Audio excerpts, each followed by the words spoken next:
नमस्कार, मैं हूं अरुण तोमर। आप देख रहे हैं साधना न्यूज। बदल रहा है भारत। इस बदलाव की वाहक बनी है वो महिलाएं जिनका नजरिया चौंकाता है, जिनके सपने अंधियारे को चीरकर रोशनी बिखेर रहे हैं। रोमांचित करने वाली और हर हाल में उठ खड़े होने की आस जगा देने वाली है इनकी ये कहानी। में उनका एक विषय ड्राइंग भी था। वह शुरू से ड्राइंग बनाती थी, लेकिन शादी के बाद घर परिवार की जिम्मेदारियों के चलते वह ड्राइंग में आगे की शिक्षा नहीं ले पाई। लेकिन उन्होंने अपने सपनों को खत्म नहीं होने दिया और सपनों को बरकरार रखते हुए जिम्मेदारी से फ्री होकर जैसे ही बच्चे बड़े हुए, उन्होंने अपनी इस कला को फिर से आगे बढ़ाया। फिर से लाख से पेंटिंग बनाना शुरू किया और आज उनकी बनाई हुई पेंटिंग काफी प्रसिद्ध है। साथ ही आपको बता दें कि द्रौपदी का कहना है कि वह हमेशा आत्मनिर्भर बनना चाहती थी और उनका यही कहना है कि हमेशा अन्य महिलाओं को भी आत्मनिर्भर रहना चाहिए और हर हाल में हर परिस्थिति का सामना कर अपने सपनों की उड़ान भरनी चाहिए।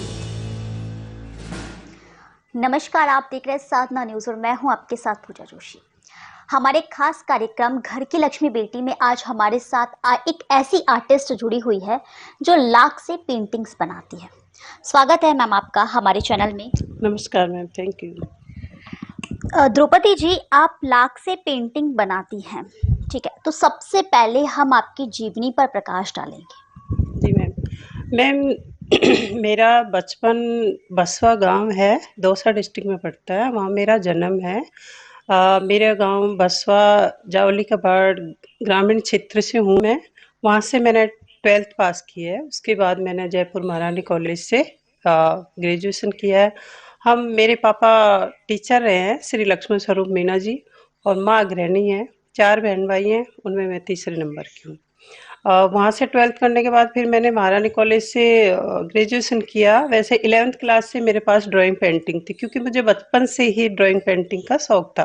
फोटोग्राफी, ये कुछ क्रिएटिव करना, कुछ नया करना, कुछ ये बचपन से ही रहा है। जब बचपन में मैं खेलती थी तब भी कुछ जमीन को प्लेन करके बनाया करती थी, या फिर वो शादी के जो कार्ड नहीं आते उनमें से कुछ चमकीले होते हैं, उनको हटा के फिर किसी का बर्थडे को गिफ्ट करना, ग्रीटिंग कार्ड बनाना, ये मेरे को शुरू से बचपन से ही रहा है।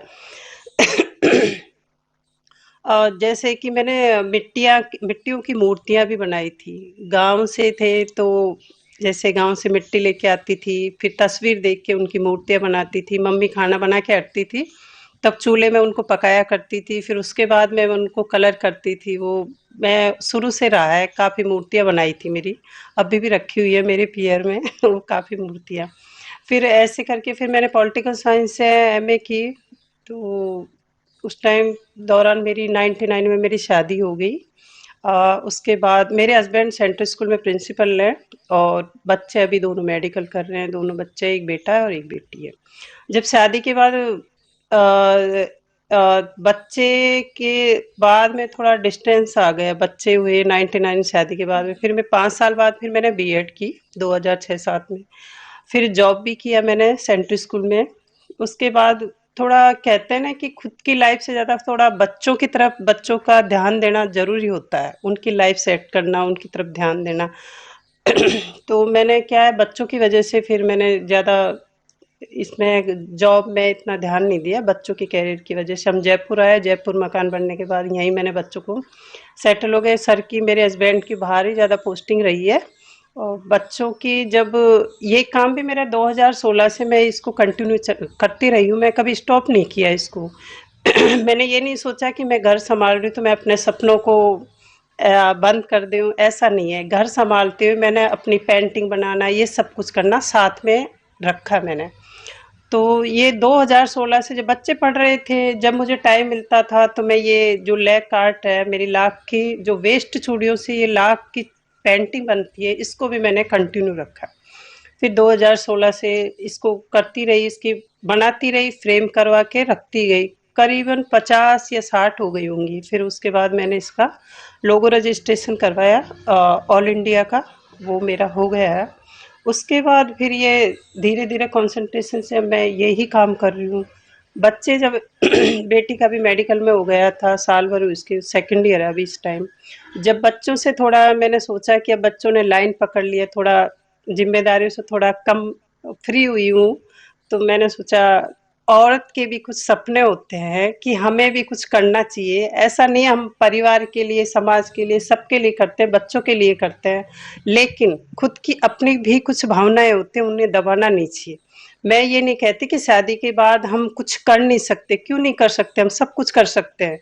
परिवार को संभालने के साथ हमें हमारी भावनाओं को नहीं दबाना चाहिए। इसलिए मैंने ये सोचा कि सबके लिए सब कुछ किया है, लेकिन मैं अपनी भावनाओं को क्यों दबाऊं, इनको भी मेरी कला है, इसको भी मैं आगे बढ़ाऊं, तो मैं अपना इसका कंटिन्यू रख रही हूँ और मैं इसमें आगे जाना चाहती हूँ, करना चाहती हूँ और समाज में महिलाओं को भी इसमें सिखाना चाहती हूँ, उनको रोजगार देना चाहती हूँ, बच्चों को भी सिखाना चाहूंगी कि आने वाले टाइम में मेरा सपना है कि मैं महिलाओं को ज्यादा से ज्यादा रोजगार दें। बिल्कुल, देखिए आपने अपने सपनों की उड़ान भरी।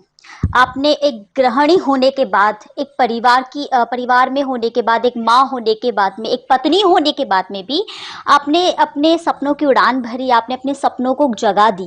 क्योंकि जैसा कि आपने बताया कि मैं आत्मनिर्भर बनना चाहती हूँ और यही कहना चाहती हूँ कि सभी आत्मनिर्भर बने। बिल्कुल, तो आपने लाख से मूर्तियां बनाना शुरू किया। देखिए होता है यूँ कि लाख से चूड़ियां तो जरूर बनाई जाती है, आपने भी सुना है, देखा भी है, लेकिन लाख से हम पेंटिंग बना सकते हैं, मूर्ति बना सकते हैं इतनी खूबसूरत, ये हमने आपसे सीखा या फिर आपसे देखा। देखिए बहुत अच्छी बात है, लेकिन आपने राजस्थान की संस्कृति और कला को भी बढ़ावा दिया है मूर्तियां बना करके।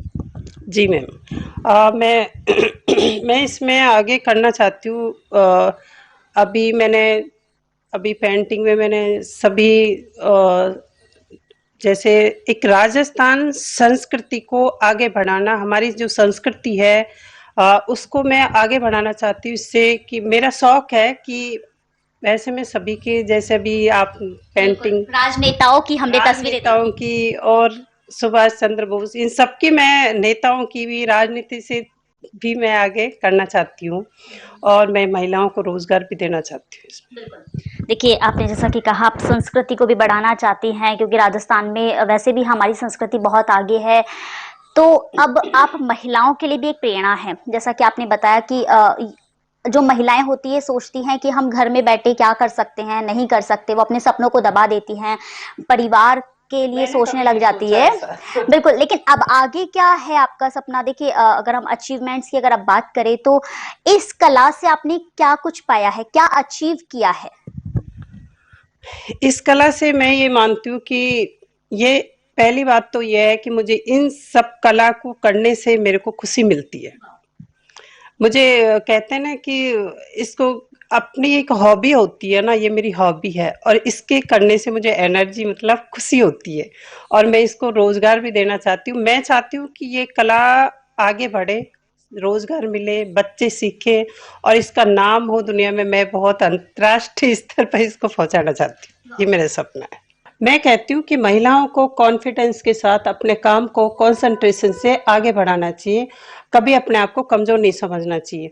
मंजिल तो मिलेगी भटक कर सही, गुमराह तो वो है जो घर से निकले ही नहीं। हमें हिम्मत से आगे बढ़ना है, रुकना नहीं है, तभी हम आगे बढ़ेंगे। हमारे समाज में जब महिलाएं आगे बढ़ेगी तो हमारा समाज आगे बढ़ेगा। हम महिलाएं अगर शिक्षित हो तो हम एक समाज को, एक परिवार, समाज, हमारे देश का असर होता है, हमारे बच्चे हैं उनके ऊपर। इसलिए महिलाओं को हमेशा अपने काम को आगे बढ़ाना चाहिए और अच्छा करना चाहिए, हमारे देश के लिए, अपने घर के लिए, सबके लिए। तो आज के हमारे घर की लक्ष्मी बेटी कार्यक्रम में हमने आपको एक ऐसी शख्सियत और एक ऐसी आर्टिस्ट महिला से मिलवाया जिन्होंने ना सिर्फ लाख से अपनी मूर्तियां बनाई या अदर मूर्तियां बनाई, साथ ही महिलाओं को सशक्त का एक नारा भी दिया, एक संदेश भी दिया। आगे भी देखते रहिए साधना न्यूज़। नमस्कार।